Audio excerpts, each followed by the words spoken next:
Hello everyone and welcome back to the channel. This is me, Imoogi Nevermore. We're back with the first tree. So I don't think I can go back to the other area, sadly. So I feel like I've missed a lot. Oh well, I guess. Beggars can't be choosers on what they do. Well, hopefully I didn't miss anything. That's like my big concern. My teenage years were full of sketching, angst, and trouble. I wasn't popular or unpopular. Maybe just forgettable. I guess that gave me a sense of freedom. So I hung out with crazy kids, doing crazy things, even though I mostly just watched the chaos ensue. We did it all. Put fireworks in mailboxes, hide roadkill in people's garages, break windows of the barbershop in Anchorage. My dad was furious, but he was so busy working he couldn't do much to stop me from going out. I think being an adult means there's no one to stop you making hard decisions. He had to make a living, and he couldn't be in two places at once. Yeah, I realize that now. But at the time, I was sure he was more interested in growing his business than what was going on with me. So, like almost every teenager ever, they rebel against things in life because they think their parents don't really care, even though they're trying to make a living to support themselves and their children. Butterflies. Oh, okay, that makes sense.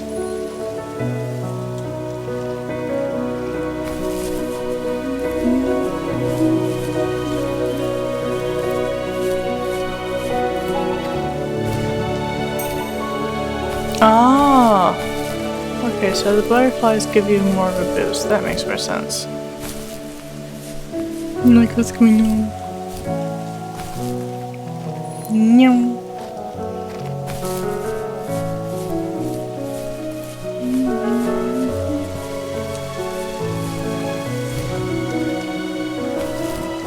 Okay, so I can't exactly do like the double jump. Or I could just... Alright, now I know. I don't need to run back every time.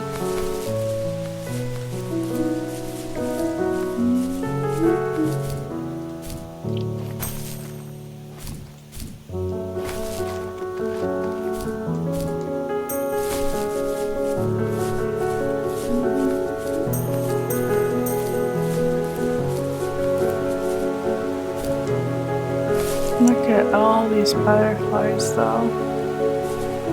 Oh my goodness.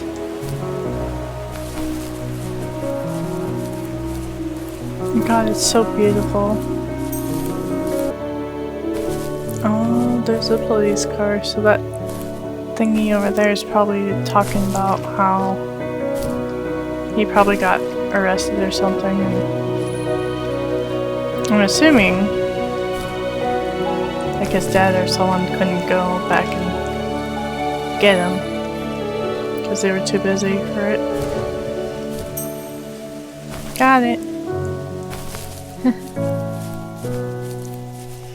Of course I could be entirely wrong. There was like alcohol beverages there too.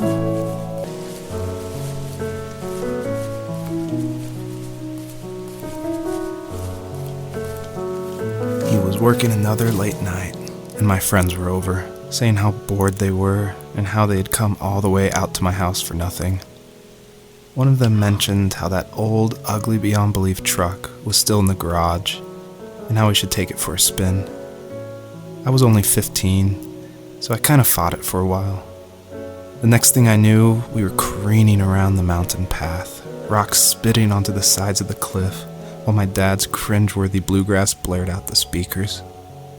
I drove while my friends were in the back of that yellow and purple truck, throwing beer bottles and trash at anything remotely interesting. Felt like I was soaring in the air with borrowed wings. but all good things have endings. A cop outside of Eagle River pulled us over after he saw us in a bottle rocket into someone's yard. What followed was a long night of talking to disappointed adults and feeling smaller than ever. Oh my gosh, this game is so pretty. And the music is definitely a nice touch. It just adds more emotion. That's for sure. Oh, there's the truck he was talking about.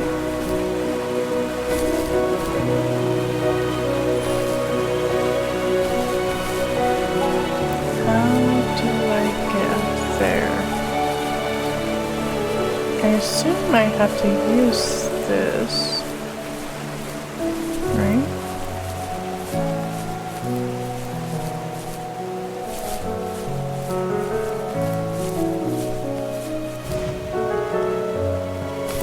Or I just don't? Okay. Well, let's go over to this light real quick.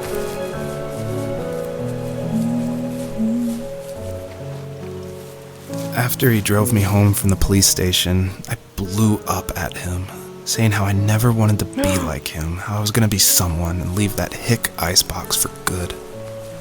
He just looked forward at the road with tired eyes. I took out that bluegrass tape from the cassette deck and chucked it out the window. In my sage teenage wisdom, I thought I had proved the ultimate point, but my dad had a different idea. He slammed the brakes, slowly bowed his head while gripping the steering wheel, and finally looked at me. All he said, like it was a polite request, was, "Make this right." I sat there in silence, fuming, but I eventually got out and combed every square inch of the woods, muttering profanity after profanity. I found it 30 minutes later, near a small waterfall off the road. I went back to the truck, put the wet tape back in, and sure enough it worked. We didn't speak another word to each other the rest of the night. Wow, I knew you were a crazy teenager, but... It's hard to believe, isn't it? Surprises me too. It's like I didn't really know who that kid was back then. I bet my dad thought the same thing over and over. It's almost like he was saying, "Make this right," to himself, more than to me.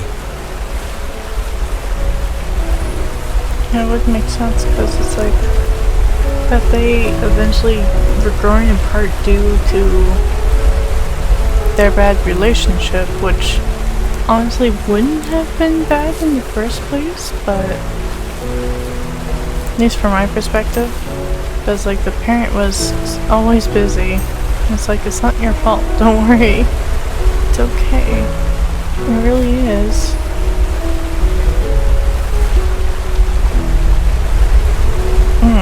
Wait, what if I have to grab that one up there, and then the one down there? And then I could use them both for the blue truck?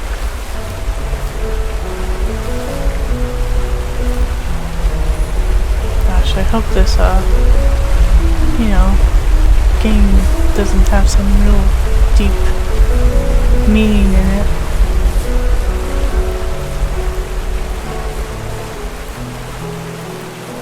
Like, even more than I'm thinking meaning, kind of thing. You know, it's like, it's not your fault, parent.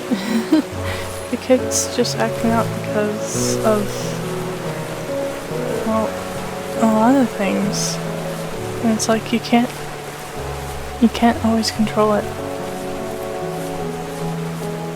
I don't know. From experience.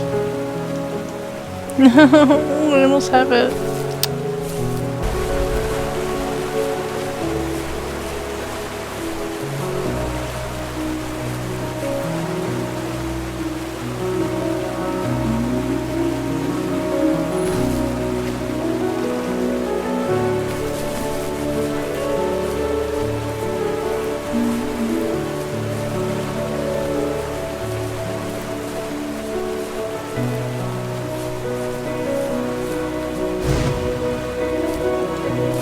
I did it. It is 3.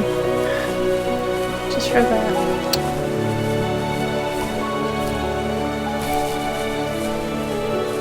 Mm.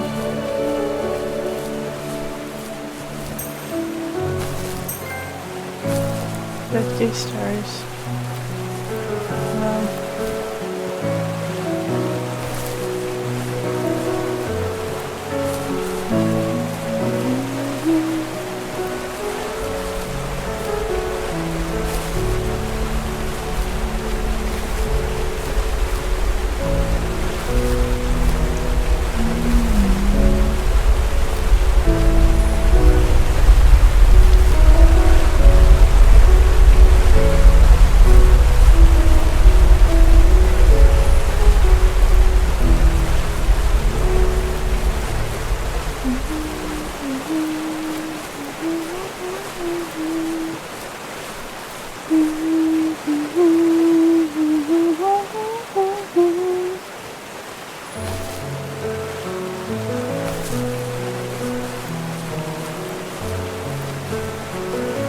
My friends would laugh about that night and talk about how crazy it was, and I laughed along, pretending it didn't bother me.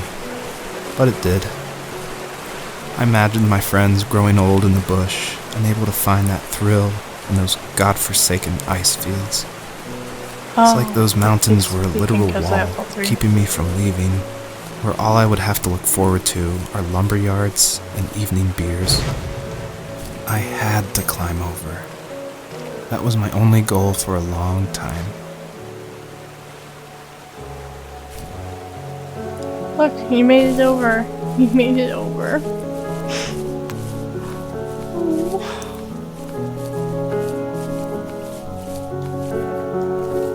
If there was some way I could take my love of drawing and turn it into a way of escape, nothing would make me happier. I wanted to create instead of tearing trees down. I wanted to move to the lower 48, not because I hated it there in Alaska, but I hated the idea of it.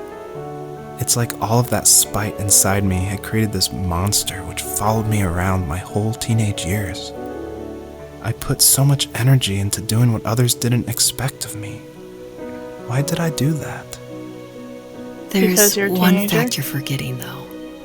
If you didn't have that fire in you, we probably would have never met. You're absolutely right. Maybe the destination is all that matters in the end. But then why am I awake? Why am I seeing this fox go on her journey? And why can't I stop thinking about my dad? Because maybe the fox is your father. And since the fox is looking for her children, your father is looking a way to connect with you. Maybe?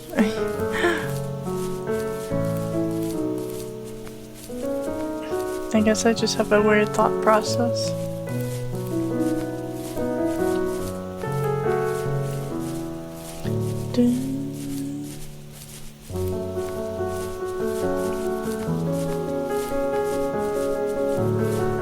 This is a really long field.